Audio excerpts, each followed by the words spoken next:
Samir Aït Saïd possède une parfaite maîtrise de son corps.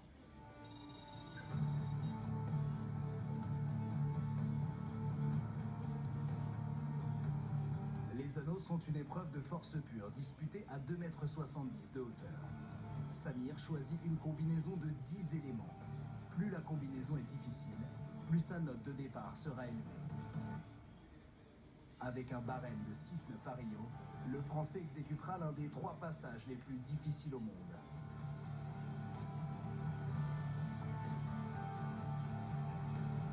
La qualité de l'exécution est aussi notée.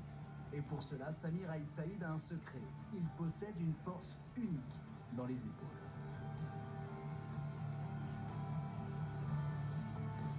Aux anneaux, vos épaules deviennent vos hanches. C'est sur elles que repose tout l'équilibre de votre corps. Les mains ne sont que des points d'appui. C'est sur l'épaule et ses muscles que toute la pression est concentrée. Et Samir Aït Saïd est capable de supporter des charges de près de 2 fois son poids.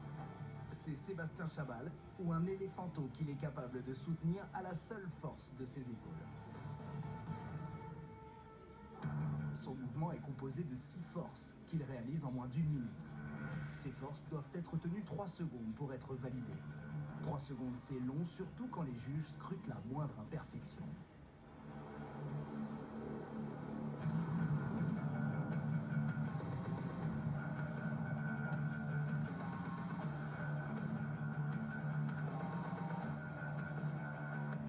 L'alignement des bras doit être parfait.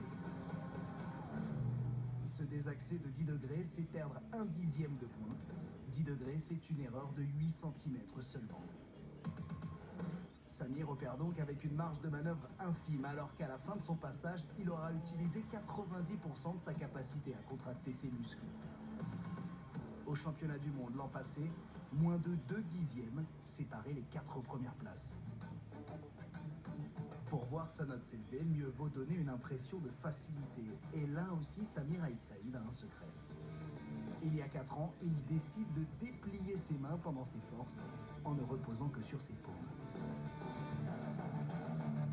C'est le premier gymnaste au monde à l'exécuter en compétition. Mais se rapprocher du 10 ne sert à rien si vous ratez votre sortie. Pour terminer son mouvement, les jambes atteignent la vitesse de 60 km/h. Il passe de 0 à 60 en 8/10, soit 2 fois plus rapidement qu'une Formule 1. À cette vitesse, c'est une chute de 5 mètres qu'il doit amortir, soit 2 étages, ou depuis tout en haut d'une girafe mâle. La quête de la perfection, c'est la mission du Français pour aller chercher la première médaille olympique de sa carrière.